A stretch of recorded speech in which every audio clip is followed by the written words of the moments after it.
بسم الله والحمد لله والصلاة والسلام على رسول الله وعلى آله وصحبه ومن والاه رب اشرح لي صدري ويسر لي أمري واحلل عقدة من لساني يفقهوا قولي. Mes chers frères et sœurs, on continue toujours notre série sur le voyage de l'âme après la mort.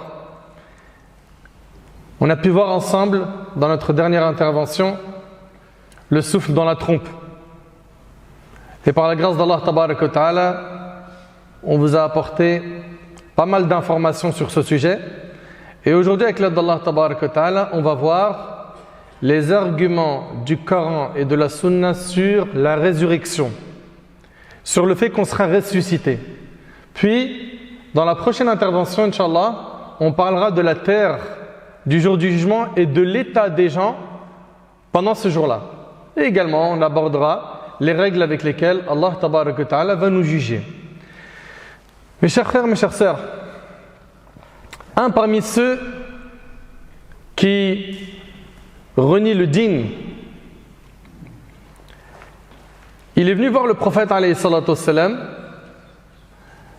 avec un os, avec dans sa main un os qu'il a réduit en poussière. Il l'a réduit en poussière.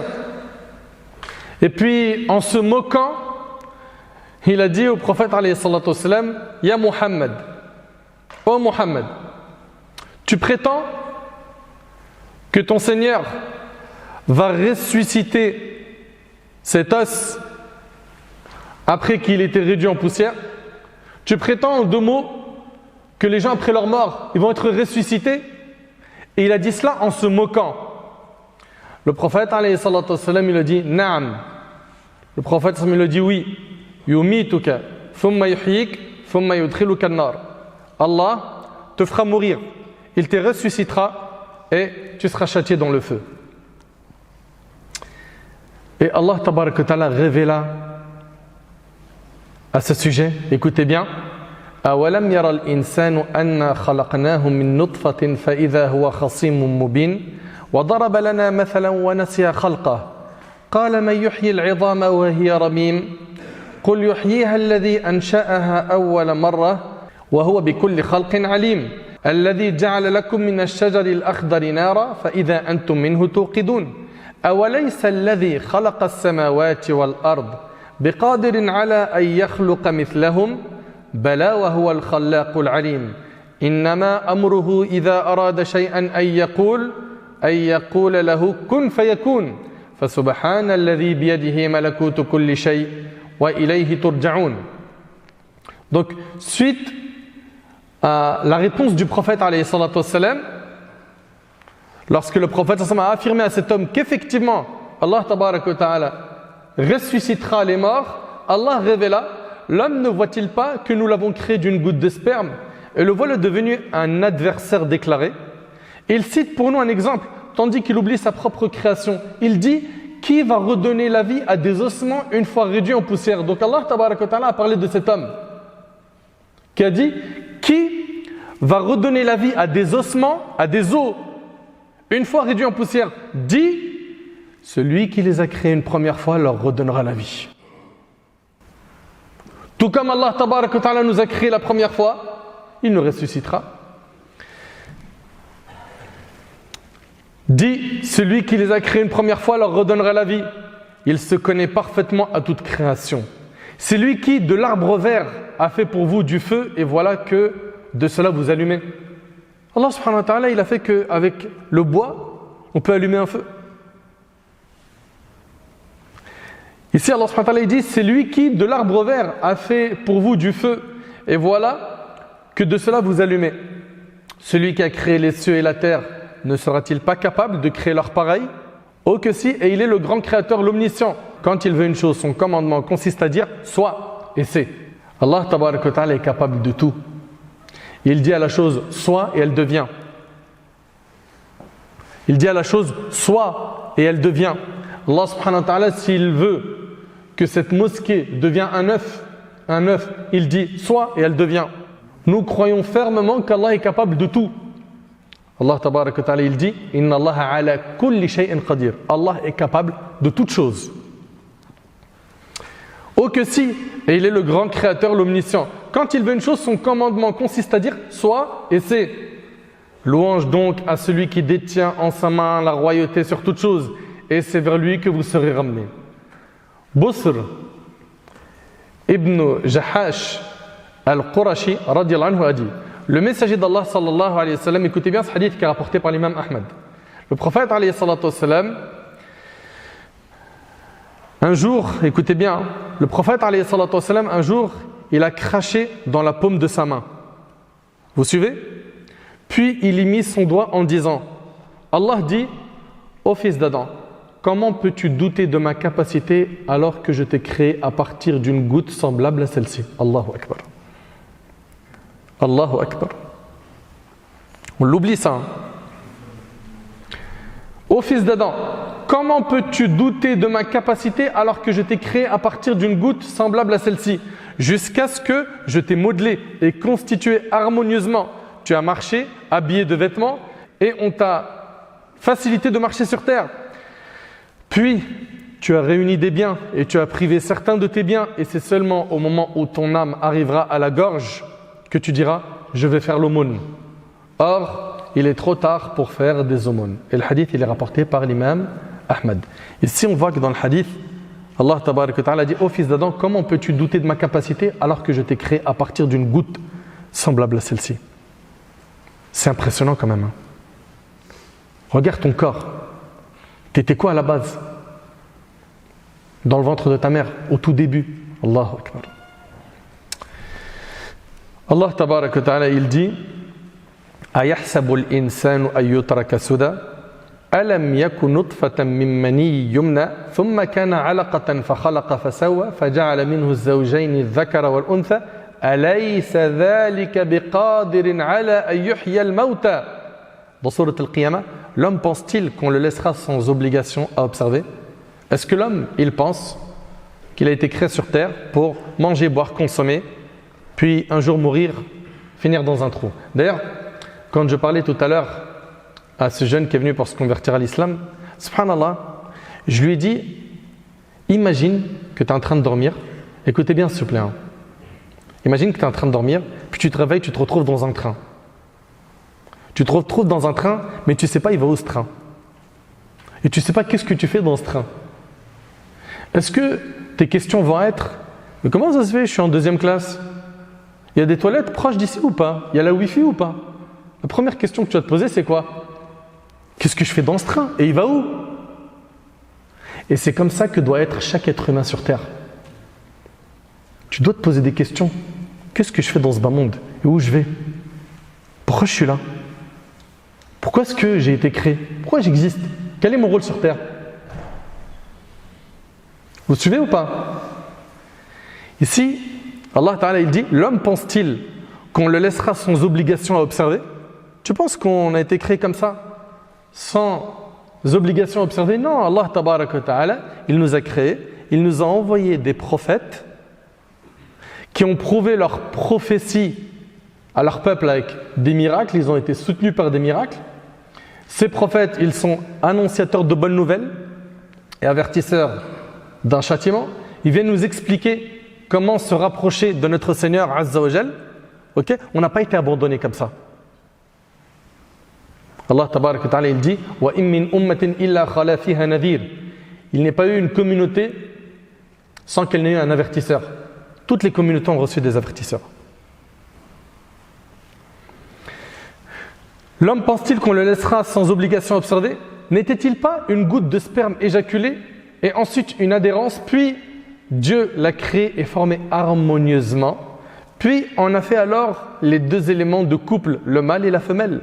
Celui-là, n'est-il pas capable de faire revivre les morts? Allahu Akbar. Allahu Akbar. Selon Abu Hurayra radiyallahu ta'ala anhu, le prophète alayhi salatu wassalam a dit qu'Allah Azza wa Jal a dit le fils d'Adam me traite de menteur sans aucun droit et il me fait injure sans aucun droit. Vous entendez? Allah subhanahu wa ta'ala il dit le fils d'Adam me traite de menteur sans aucun droit et il me fait injure sans aucun droit. Quant au fait qu'il me fasse mentir, c'est lorsqu'il dit il ne me fera pas vivre après la mort comme il m'a fait vivre la première fois. Vous suivez? Donc c'est dans le fait de mécroire en quoi? En la résurrection.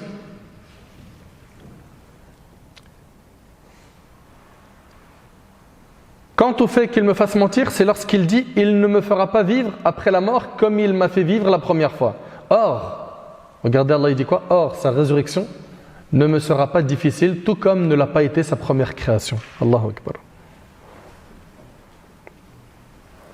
Tout est facile pour Allah.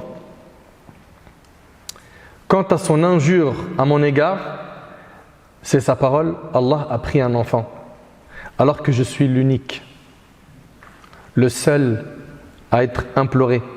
Je n'engendre pas, je n'ai pas été engendré, et je n'ai pas d'égal, rapporté par l'imam al-Bukhari.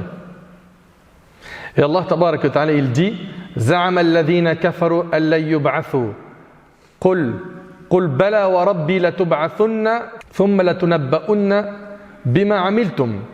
Ceux qui ont mécru prétendent qu'ils ne seront point ressuscités. Dis, mais si, par mon Seigneur, vous serez très certainement ressuscités.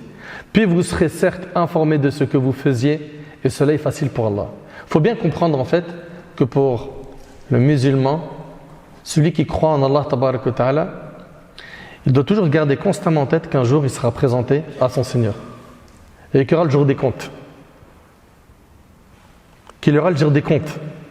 Et en fonction de tes œuvres, tu seras récompensé ou humilié. Qu'Allah tabaraka wa ta'ala nous accorde une bonne fin. Et qu'Allah azza wa jal nous accorde d'être au paradis. Les gens ils seront ressuscités. Et puis il y en a certains qui vont lire leurs livres. Écoutez bien, il y en a certains qui vont lire leurs livres et qui vont être étonnés que le livre qui contient leurs actions a tout comptabilisé. Les petites actions, les grandes, les péchés, petits et grands, ce qu'ils ont fait en secret et en public, tout sera écrit. Tout. Et ce livre-là, nous l'écrivons chaque jour. Chaque jour, tu es en train d'écrire ton livre. Tu veux y voir quoi le jour du jugement? Parce qu'on va te le remettre soit de la main droite, et tu seras parmi les gagnants, soit par la main gauche, et là c'est l'échec, tu as échoué. Tu veux y voir quoi dans ce livre? Subhanallah, le jour du jugement donc, les gens vont avoir leur livre. Et je vous ai dit que certains vont être étonnés de voir que tout a été comptabilisé dans ce livre. Et retenez une chose, c'est qu'Allah il n'est pas injuste envers ses serviteurs. Et que celui qui a fait un atome de bien, il le verra. Et celui qui a fait un atome de mal, il le verra. Allah tabaraka wa ta'ala il dit وَقَالُوا أَإِذَا كُنَّا عِظَامًا وَرُفَاتًا أَإِنَّا لَمَبْعُوثُونَ خَلْقًا جَدِيدًا قُلْ كُونُوا حِجَارَةً أَوْ حَدِيدًا أَوْ خَلْقًا مِمَّا يَكْبُرُ فِي صُدُورِكُمْ فَسَيَقُولُونَ مَنْ يُعِيدُنَا قُلِ الَّذِي فَطَرَكُمْ أَوَّلَ مَرَّةٍ فَسَيُنْغِضُونَ إِلَيْكَ رُؤُوسَهُمْ وَيَقُولُونَ مَتَى هُوَ قُلْ عَسَى أَنْ يَكُونَ قَرِيبًا يَوْمَ يَدْعُوكُمْ فَتَسْتَجِيبُونَ بِحَمْدِهِ وَتَظُنُّونَ إِن لَبِثْتُمْ إِلَّا قَلِيلًا. Et ils disent, quand nous serons ossements et poussière, serons-nous ressuscités en une nouvelle création? Regardez, Allah il dit quoi? Dit, soyez pierre ou fer ou toute autre créature que vous puissiez concevoir. C'est-à-dire que tu sois de la pierre, que tu sois du fer, vous serez ressuscités.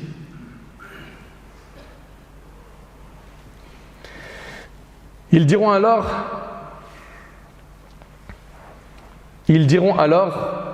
qui donc nous fera revenir? Dit, celui qui vous a créé la première fois. C'est Allah qui va vous ressusciter. Ils secourront vers toi leur tête et diront, quand cela? Dit, il se peut que ce soit proche. Oui. Allah subhanahu wa ta'ala dit, اقتربت الساعة وانشق القمر. L'heure est proche et la lune s'est fendue. L'heure est proche. Et on est en train de voir, jour après jour, que les petits signes de la fin des temps, énormément de ces petits signes sont aujourd'hui visibles. Ils sont apparus. Et après les petits signes, viennent les grands signes qui vont s'enchaîner comme les perles d'un collier qui tombent du collier les uns après les autres. Ça a été rapporté comme ça dans la Sunna. C'est-à-dire que les grands signes de la fin des temps, ils vont arriver, ils vont s'enchaîner. Hein, vous entendez parler du faux Messie, le Masih Dajjal, n'est-ce pas? De la descente de Isa, Ibn Maryam, et Jésus, fils de Marie, qui va descendre pour tuer le faux Messie, Gog et Magog, la bête, etc. Tout ça, ça va s'enchaîner. Quand les grands signes vont arriver, ça va s'enchaîner rapidement.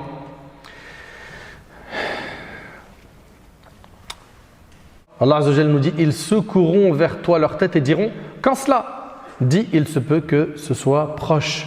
Le jour où il vous appellera, vous lui répondrez en le glorifiant.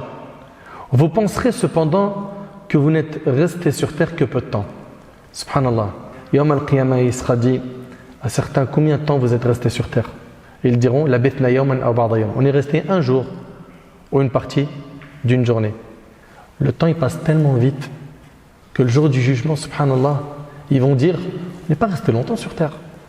T'imagines quelqu'un qui est resté 60 ans et qui dit le jour du jugement, bah, on est resté un jour ou une partie d'un jour.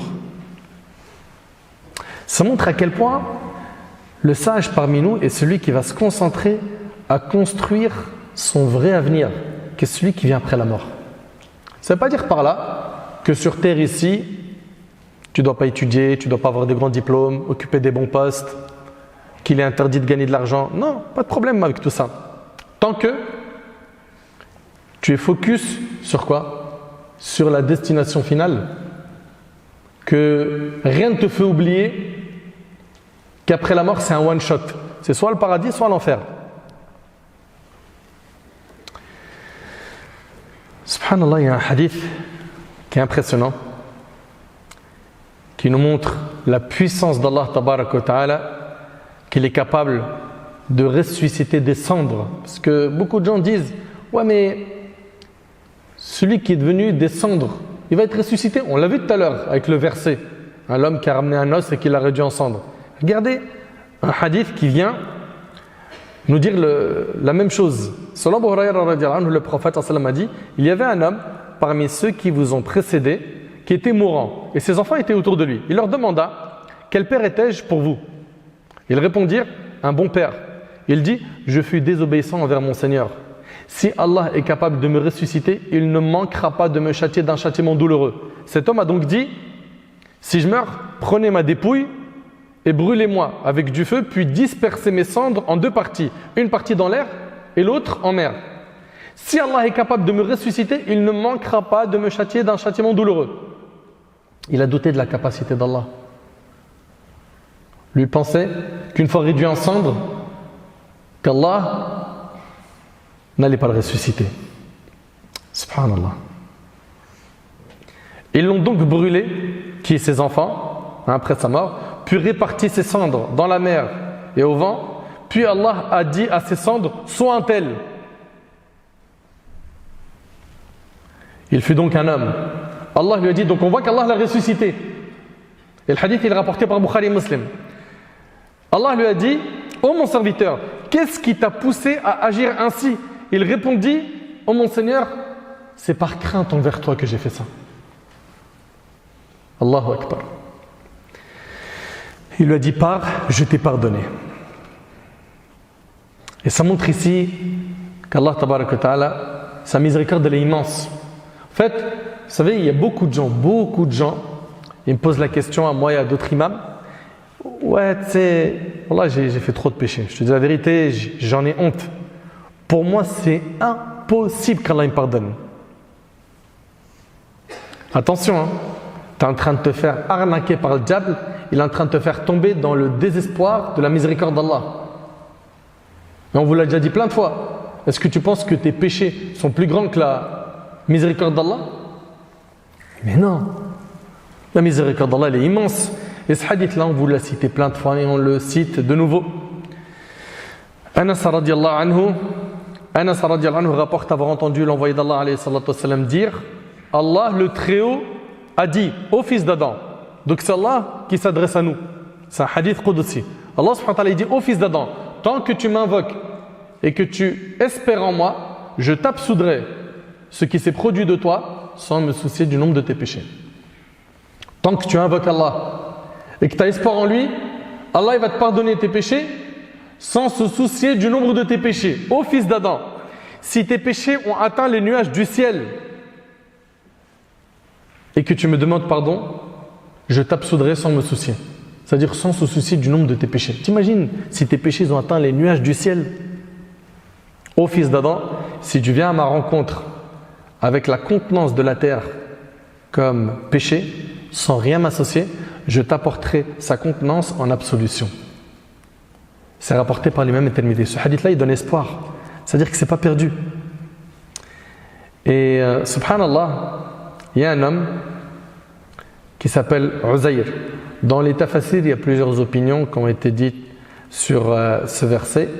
Une parmi les opinions, qui est celle de beaucoup de pieux prédécesseurs, dit qu'un homme qui s'appelle Uzayr, il était à Bayt al-Maqdis et cette ville avait été détruite par un certain Bukht-Nassar. Et donc la ville, elle a été totalement rasée. Uzayr a commencé à méditer sur cette ville détruite et il a dit: comment Allah va-t-il redonner la vie à ce village après sa mort? Ok? Très bien. Qu'est-ce qu'Allah Tabaraka wa Ta'ala a fait? Allah Azza wa Jal, il l'a fait mourir. Combien de temps? Qui sait? 100 ans. Ouais. Allah Tabaraka wa Ta'ala l'a fait mourir 100 ans. Puis, Allah Tabaraka wa Ta'ala l'a ressuscité. Allah Tabaraka wa Ta'ala lui a demandé: combien de temps as-tu demeuré? Qu'est-ce qu'il a dit? Il a dit un jour. Ok? Hein? Yawman aw ba'da yawm, ou une partie de la journée. Et cela est relaté dans le Coran. Et Allah Tabaraka wa Ta'ala lui a dit: non, tu es resté 100 ans. Tu es resté 100 ans. Allah il a fait mourir 100 ans. Et il lui a dit: regarde donc ta nourriture et ta boisson. Et rien ne s'est gâté. Mais regarde ton âne. Et pour faire de toi un signe pour les gens, et regarde ces ossements, comment nous les assemblons et les revêtons de chair. Et devant l'évidence, il a dit quoi? Il a dit: je sais qu'Allah est omnipotent. Voyons cela dans le Coran. Aw kalladhi marra ala qaryatin wa hiya khawiyah wa hiya khawiyatun ala urushiha qala anna yuhyi hadhihi Allahu ba'da mawtiha fa amatahu Allahu 100 'amin thumma ba'athahu قال كم لبثت؟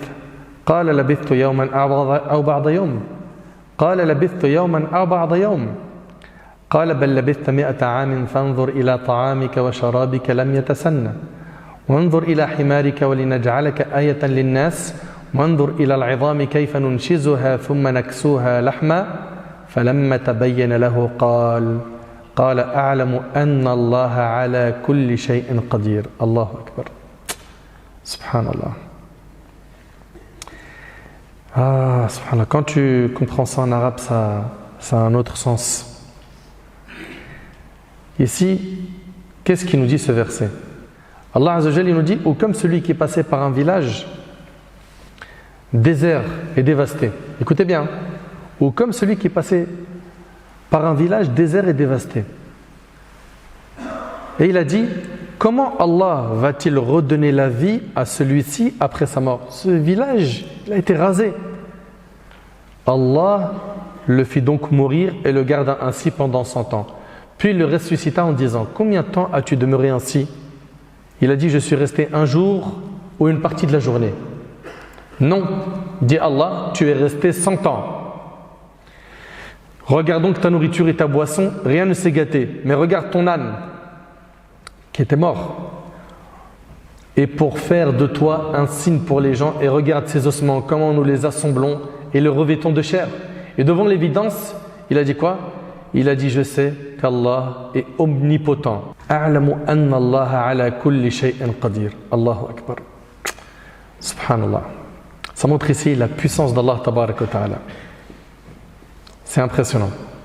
Dans la suite des versets, Allah Tabaraka wa Ta'ala nous dit: وَإِذْ قَالَ إِبْرَاهِيمُ رَبِّ أَرِنِي كَيْفَ تُحْيِي الْمَوْتَى قَالَ أَوَلَمْ تُؤْمِنْ قَالَ بَلَى وَلَكِنْ لِيَطْمَئِنَّ قَلْبِي قال فخذ أربعة من الطير فصرهن إليك ثم اجعل على كل جبل منهن جزءا ثم ادعهن يأتينك سعيا واعلم أن الله عزيز حكيم. Et quand Ibrahim, le prophète Ibrahim, vous connaissez le prophète Ibrahim alayhi salam, et quand Ibrahim dit Seigneur, montre-moi comment tu ressuscites les morts, Allah lui a dit ne crois-tu pas encore? Il dit si, mais je veux que mon cœur soit rassuré. Liyatma'inna qalbi.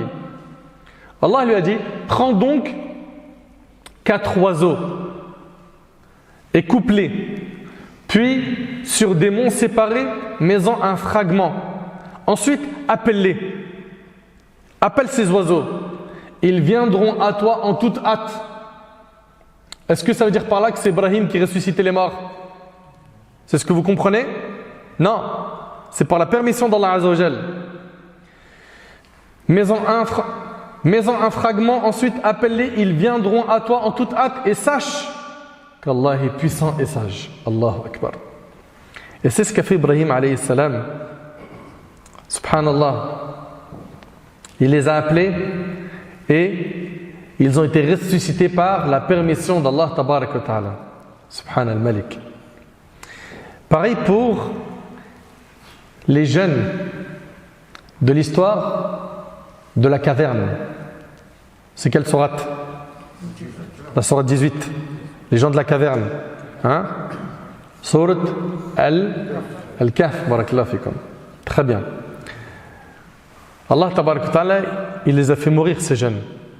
Hein, qui ont voulu, eux, s'écarter de la perversion. Ils se sont isolés entre eux. Puis Allah subhanahu wa ta'ala les a fait mourir. Combien de temps? Ouais? 309. Très bien. 309 ans. Allah tabarak wa ta'ala il dit Am hasibta anna ashab al-kahfi wal-raqim kanu min ayatina ajaba idh awa al-fityatu ila al-kahfi faqalu rabbana atina min ladunka rahma wa hayyi' lana min amrina rashada فضربنا على آذانهم في الكهف سنين عددا ثم بعثناهم لنعلم أي الحزبين أحصى لما لبثوا أمدا. Subhanallah. Allah subhanahu wa ta'ala il les a fait mourir plusieurs siècles, 3 siècles. Puis après Allah subhanahu wa ta'ala il les a ressuscités. Allah subhanahu wa ta'ala dit penses-tu que les gens de la caverne et d'Ar-Raqim, Ar-Raqim il a été dit c'est leur chien, il y a plusieurs opinions sur Ar-Raqim. Penses-tu que les gens de la caverne et d'Ar-Raqim ont constitué une chose extraordinaire d'entre nos prodiges? Quand les jeunes se furent réfugiés dans la caverne, ils dirent ô notre Seigneur, donne-nous de ta part une miséricorde et assure-nous la droiture dans tout ce qui nous concerne. Alors, nous avons assourdi leurs oreilles dans la caverne pendant nombreuses années. Ensuite, nous les avons ressuscités afin de savoir lequel des deux groupes serait le mieux calculer la durée exacte de leur séjour. Donc on voit ici à travers tous ces arguments qu'Allah Tabarak wa Ta'ala a déjà ressuscité des morts et qu'il ressuscitera les morts le jour du jugement. Ça, c'est une croyance, c'est une aqida. Nous ne doutons pas de ce sujet. Et ce qu'il faut savoir, mes chers frères, mes chères sœurs, c'est que toute personne qui meurt sur une chose sera ressuscitée sur celle-ci. Jabir radhiyallahu anhu rapporte que le prophète sallallahu alayhi wa sallam a dit chacun sera ressuscité dans l'état où il était au moment de sa mort, rapporté par Muslim. Allahumma ahsin khatimatana ya Rabb. Qu'Allah nous accorde une bonne fin. Sache que tu seras ressuscité de la même manière dont tu es mort. Et que pour avoir une bonne mort, il faut quoi? Avoir une vie dans l'obéissance et la piété. Tu sais, le prophète sallallahu alayhi wa sallam il dit innamal a'mal bil khawatim. Les actions ne valent que par leur fin.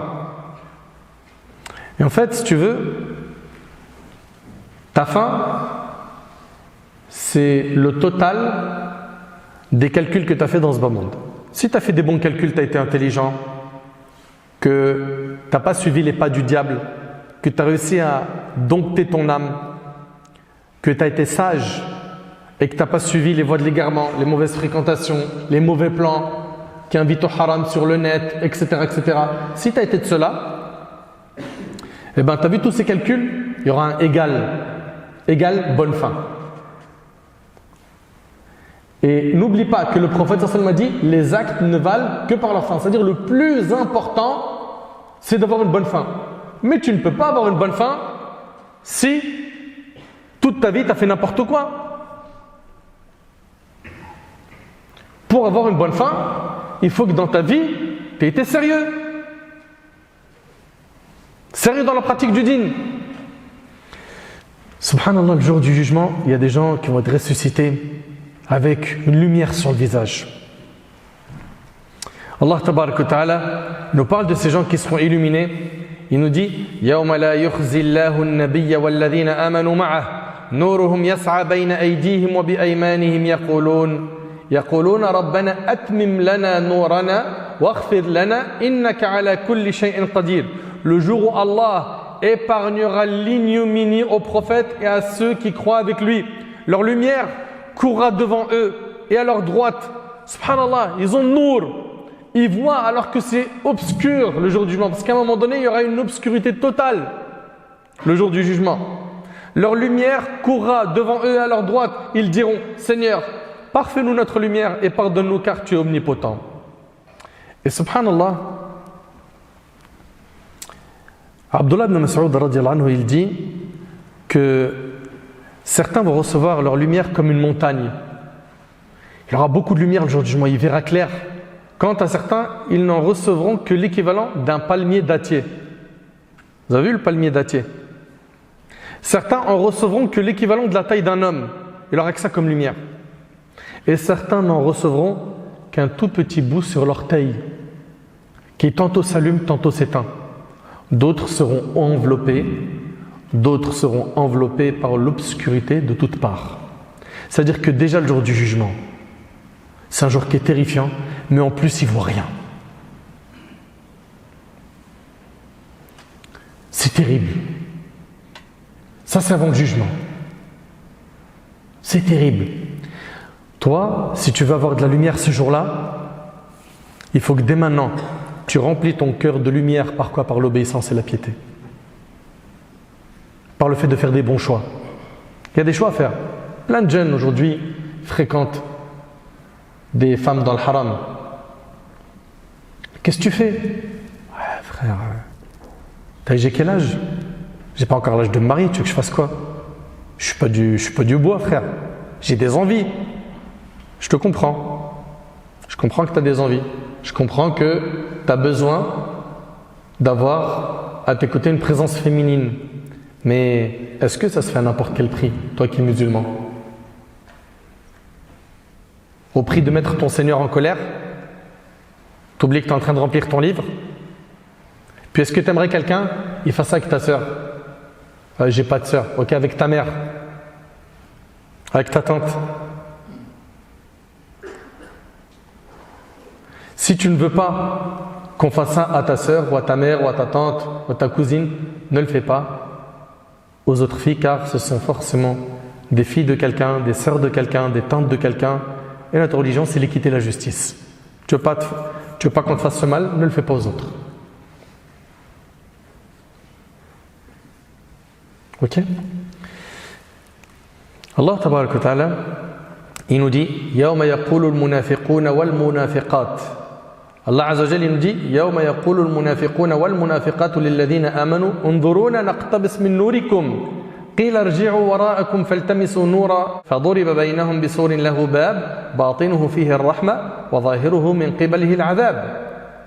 Le jour où les hypocrites, hommes et femmes, diront à ceux qui croient: attendez que nous empruntions un peu de votre lumière.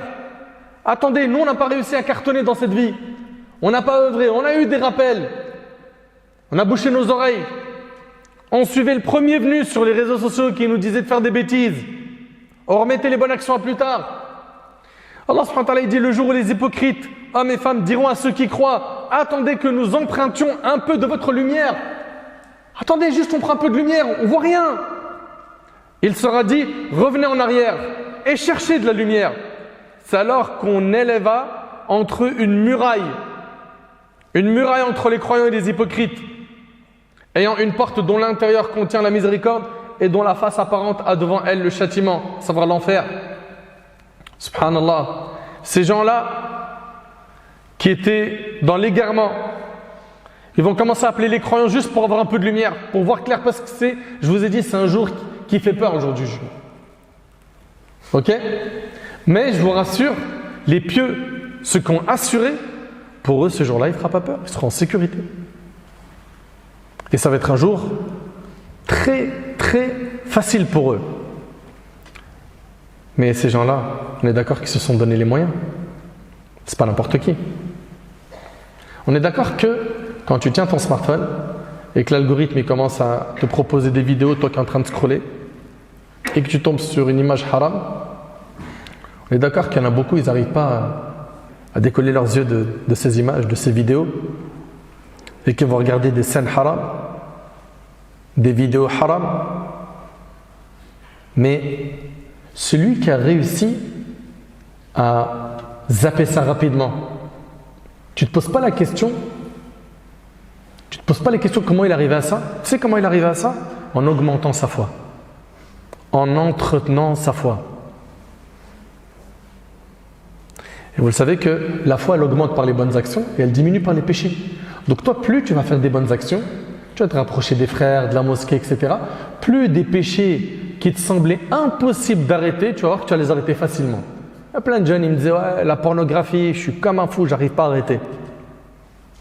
Je me flingue. Dès que mes parents ne sont plus là, hop, j'ai mon ordi, j'ai ma tablette. La masturbation, j'arrive pas. Et c'est des messages que je reçois d'hommes et de femmes.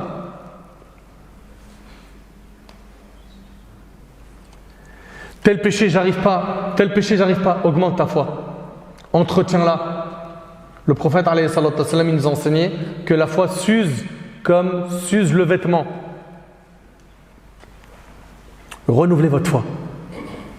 Entretenez-la. Les compagnons, radiyallahu anhum, c'était un souci pour eux d'entretenir leur foi. Et nous, le plus important, c'est quoi? C'est que j'entretiens une bonne apparence. Ah, je suis soigné. Hein. T'as vu ou pas les Jordan que j'ai achetés là? Hein, ils sont là ou pas? Voilà ce qu'on est bon à faire là. L'apparence. Et on détruit le cœur, on assassine le cœur. Ah, liche. Le plus important, c'est que les gens ils vont dire ah ouais, lui là, il gère. Il gère quoi? Si ton apparence elle est soignée et que ton cœur il est détruit, ça vaut quoi ça le jour du jugement? Est-ce que tu crois que le jour du jugement, on va te valoriser parce que tu as mis du Gucci ou du Louis Vuitton ou une autre marque? Attention, je ne suis pas en train de dire que c'est interdit de mettre des marques, d'accord? Mais je suis en train de dire que nous, en tant que musulmans, on n'a pas de la valeur par notre apparence. On n'a pas de la valeur par notre couleur de peau.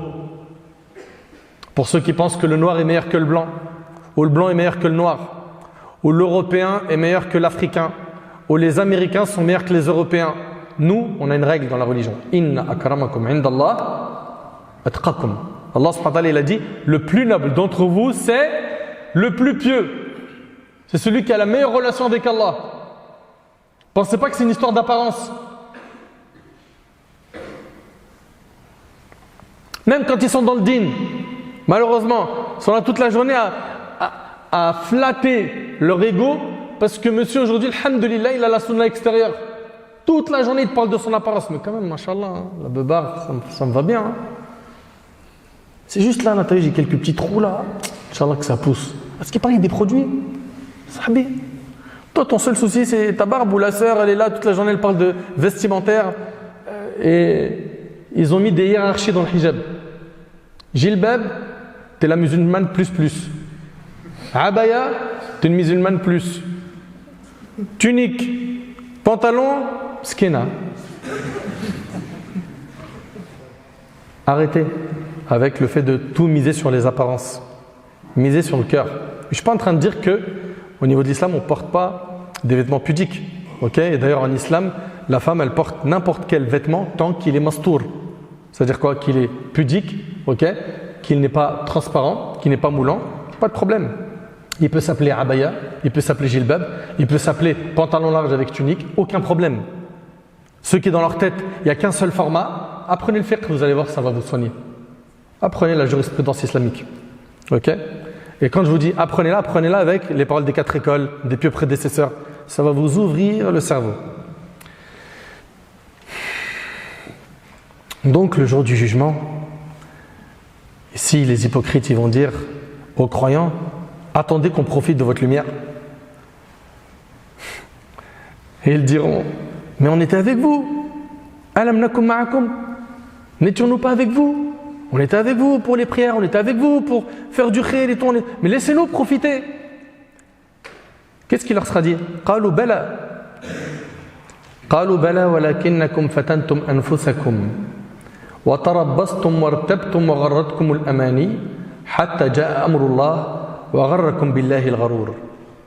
Ils diront, n'étions-nous pas avec vous? Leur diront-ils? Oui, répondront les autres, mais vous vous êtes laissés tenter. Vous avez comploté contre les croyants et vous avez douté. Et de vains espoirs vous ont trompé jusqu'à ce que vint l'ordre d'Allah. Et le séducteur, c'est-à-dire le diable, vous a trompé au sujet d'Allah. Vous savez qu'il y a des gens qui vont venir le jour du jugement, ils vont être ressuscités en train de dire Labbaik Allahumma labbaik, labbaik la sharika laka labbaik, innal hamda wa ni'mata laka wal mulk la sharika lak. Ça on dit ça quand? Une réponse au Hajj ou à la Umrah, n'est-ce pas? C'est la Talbiya. Subhanallah, et bien cette personne-là qui est morte pendant qu'elle faisait le Hajj, et bien le jour du jugement, elle va être ressuscitée en train de prononcer la Talbiya sur la terre du jour du jugement. Je ne sais pas si tu imagines. C'est-à-dire qu'il se peut que toi, tu vois à côté de toi quelqu'un qui dit Labbaik Allahumma labbaik. Lui, il est mort pendant le pèlerinage. Allahu Akbar. Le hadith il est rapporté par Bukhari et Muslim selon Ibn Abbas. Le hadith il est chez l'imam al-Bukhari Muslim d'après Ibn Abbas radiyallahu anhuma, un homme tomba de sa monture et mourut.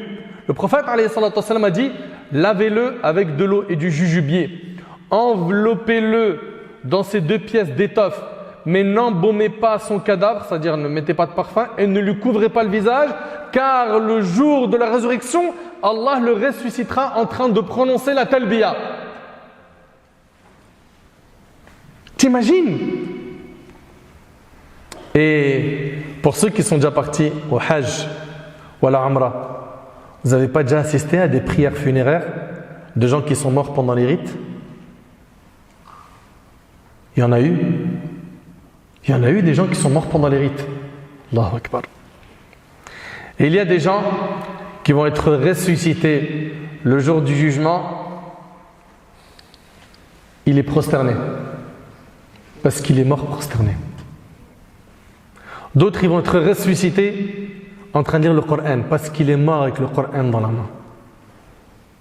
Mais dites-moi s'il vous plaît, qui ne rêverait pas d'avoir une telle fin? Qui? On est d'accord que mais t'as ça, bingo, t'as gagné, c'est énorme. Mais ça se mérite. C'est-à-dire quoi? Tu vas devoir avoir un train de vie d'un vrai pieux. Quelqu'un qui se retrousse les manches et qui nage à contre-courant face au péché, face à ce que son âme incitatrice au mal lui dicte. Il va falloir que tu sois fort. L'âme, est-ce qu'elle aime le jeûne surrogatoire? Jeûner le lundi, jeudi, jeûner pendant Sha'ban, jeûner 3 jours par mois. L'âme, elle n'aime pas ça, elle préfère manger. Bah ouais, il me faut mes 3 repas. 3 repas, c'est pour les gens, on va dire, normaux ici. Hein. Des fois, c'est 5. Des fois, chaque passage, il ouvre le frigo, il faut manger quelque chose. C'est vrai ou pas? Subhanallah. Celui qui va jeûner, il va faire quelque chose qui n'est pas facile pour l'âme. Celui qui va se lever la nuit pour prier, il va faire quelque chose qui n'est pas facile pour l'âme. Mais au début, ça sera difficile. Après, tu vas y prendre énormément de saveur, énormément de goût. Au début, ça sera dur pour toi, puis après, tu vas y prendre goût. C'est pour ça qu'il faut habituer son âme à faire ce qu'Allah aime, même si ton âme n'aime pas ça. Ok? C'est vrai que venir s'asseoir dans la mosquée 1 heure à évoquer Allah, 1 heure, une demi-heure.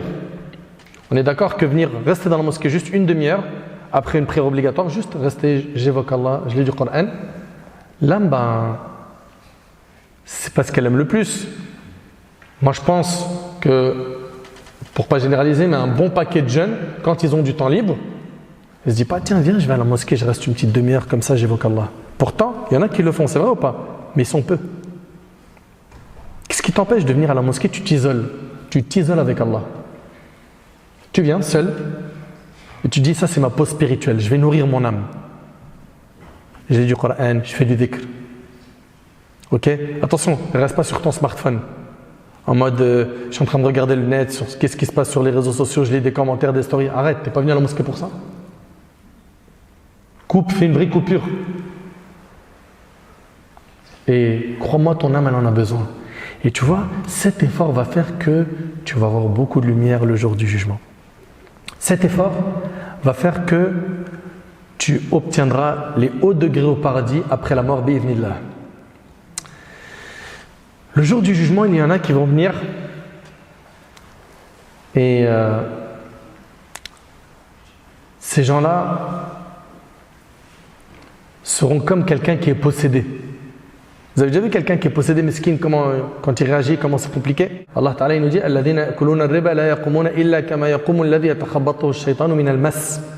ceux qui mangent de l'intérêt usuraire, riba, les intérêts bancaires, vous connaissez ça, hein? Ceux qui mangent de l'intérêt ne se tiennent le jour du jugement que comme se tient celui qui le toucher de Satan a bouleversé, comme quelqu'un qui est possédé. T'imagines, tu es ressuscité, tu vois quelqu'un à côté de toi comme ça? Et pour quelle raison il est comme ça? Pour quelle raison il est comme ça? Parce que monsieur ou madame a voulu prendre un crédit bancaire pour être propriétaire et avoir tel bien ou tel autre. Nous, on a le droit d'être propriétaire, mais on a ici des règles dans les achats. On a des règles dans le commerce. Et parmi les choses qui sont interdites, il y a quoi? L'usure. Abdullah ibn Abbas a dit, il sera dit le jour du jugement à celui qui a mangé l'usure, prends tes armes et va combattre Allah. C'est chaud. D'ailleurs, il y a un homme qui est venu voir l'imam Malik, il lui a dit, sur ma route, en venant te voir, j'ai vu un homme qui était ivre, qui voulait s'emparer de la lune. Ok?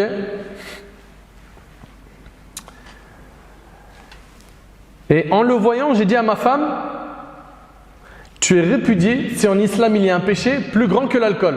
Maintenant, je veux savoir, est-ce qu'il y a pire que l'alcool au imam? Il demande ça à l'imam Malik. L'imam Malik il lui a dit, laisse-moi voir cela. On voit ici que subhanallah, malgré que c'était un océan de savoir, il ne s'est pas hâté de répondre tout de suite. Il a dit, laisse-moi, je vérifie l'information. L'imam Malik lui a dit, laisse-moi voir cela. Le lendemain, l'imam Malik lui a dit, ton épouse est divorcée. Il lui a dit, j'ai regardé dans le livre d'Allah et la sunna de son messager et je n'ai pas trouvé pire que le riba, l'usure. Car Allah a déclaré la guerre à son auteur. فَأَذَنُوا بِحَرْبٍ مِّنَ اللَّهِ وَرَسُولِهِ subhanallah. Dans le verset, Allah subhanahu wa ta'ala, il déclare la guerre à celui qui mange riba. Aussi, il y aura des personnes, le jour du jugement, qui auront autour d'eux des enfants qui vont s'accrocher à eux. Qui vont s'accrocher à eux. Ces enfants-là, ils vont s'accrocher à certaines personnes. Mais il s'agit de qui? Il s'agit de ceux qui mangeaient les biens des orphelins. Allah tabarak wa ta'ala dit innal ladhina ya'kuluna amwala al-yatama dhulma innama ya'kuluna fi butunihim nara wa sayaslawna sa'ira. Ceux qui mangent injustement des biens des orphelins ne font que manger du feu dans leur ventre. Ils brûleront bientôt dans les flammes de l'enfer. T'imagines, subhanallah, c'est un orphelin, il a reçu un héritage, il y a quelqu'un qui est en train de manger de ses biens. Tu crois que tu vas pouvoir t'en sortir comme ça? Il y a aussi des gens qui vont être ressuscités, des femmes qui vont porter des vêtements de feu. Pourquoi? Parce que ces femmes-là, dans les moments de décès, qu'est-ce qu'elles faisaient? Elles se lamentaient.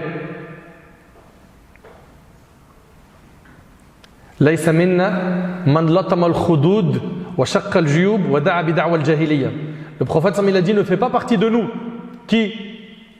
Ceux qui vont se gifler le visage, qui vont se déchirer les vêtements. Il y a des gens qui font ça. Il y a même des gens qu'on loue dans certains pays pour qu'elles viennent pleurer dans le cortège funéraire de quelqu'un. C'est terrible. Cette femme-là, elle sera ressuscitée dans une très très mauvaise position. Elle sera en train de crier au malheur. Pourquoi ? Parce qu'elle était de celles qui se lamentaient. Se lamenter, c'est-à-dire quoi ? Elle s'oppose au destin d'Allah. Pourquoi un tel il est mort ? Pourquoi ? Regardez, j'ai perdu un tel de ma famille. Etc. etc.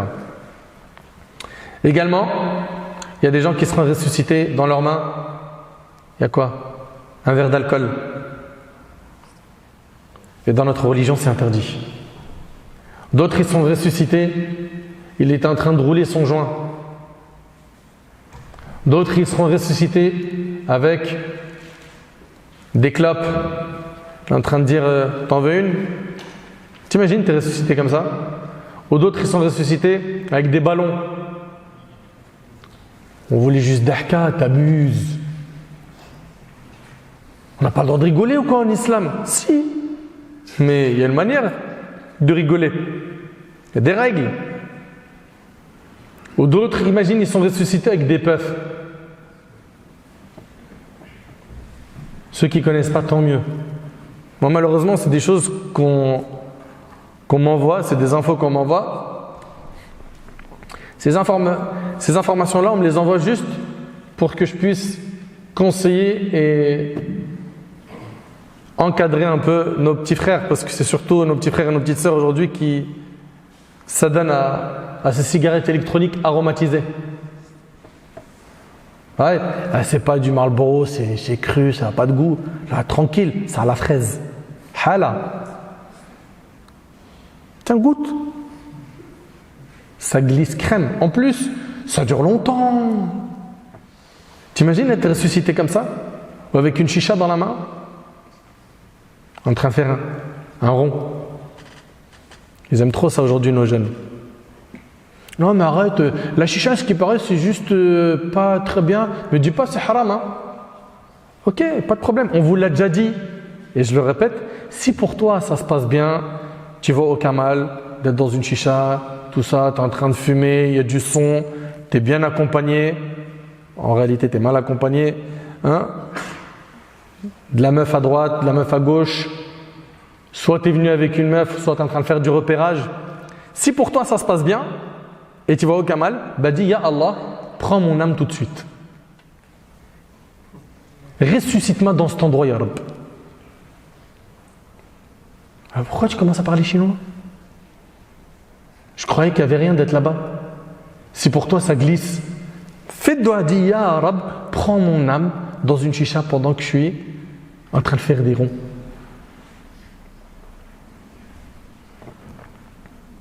Tu vois bien que ça cloche.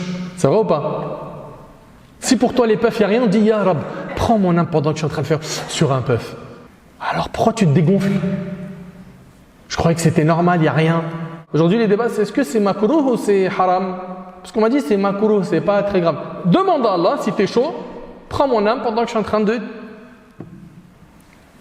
de fumer. Sache-le que tu seras ressuscité de la même manière dont tu es mort.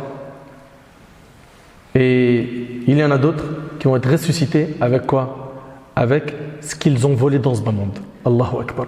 Allah tabarak wa ta'ala, il a dit وَمَنْ يَغْلُلْ يَأْتِ بِمَا غَلَّ يَوْمَ الْقِيَامَةِ. Subhanallah. Quiconque s'en approprie, c'est-à-dire il vole, viendra avec ce qu'il se sera approprié le jour du jugement. Donc tu as compris ? Est-ce que tu as compris que tu seras ressuscité de la même manière dont tu es mort ? C'est bon, ce message il est bien clair ? Celui qui vit sur la piété, il mourra sur la piété, il sera ressuscité sur la piété. Et celui qui vit sur la désobéissance, il mourra sur celle-ci, il sera ressuscité sur celle-ci. Et subhanallah, je me rappelle qu'il y avait un shir que j'avais rencontré. Une fois, il y a une maman, elle l'a appelé au bled et elle lui a dit « Viens vite chez moi ». Et c'était une heure tardive, après minuit. Lui, il entend « Viens vite chez moi », une femme qui l'appelle, il a dit « Bon… » ça n'a pas l'air net tout ça. Il a eu peur. Il a dit mon cœur il n'est pas apaisé. Il n'a pas donné suite. Puis après, Elle l'a rappelé sur un deuxième téléphone. En voyant l'insistance, elle lui a dit « Urgent, viens chez moi !» Sans lui dire pourquoi. Il est parti avec des frères, il les a réveillés, il leur a dit « Venez avec moi, il y a une urgence, mais par sécurité, j'ai pas envie d'être tout seul. » Il part. Elle habitait dans une très belle villa. Elle lui a dit « Monte à l'étage ». Le cheikh, il monte à l'étage et il comprend toujours pas ce qui se passe. Puis après, il rentre dans une chambre et il voit un jeune qui est tout nu, assis sur une chaise, et il est tête baissée, et il était allongé sur sa table. Le cheikh, il prend de quoi couvrir le jeune, parce qu'il est nu, il le couvre, il essaye de bouger sa main, il voit qu'il est mort, il regarde l'ordinateur, et c'est de la pornographie. Je ne sais pas si vous réalisez qu'une personne peut être ressuscitée le jour du jugement de cette manière, exposée à Allah.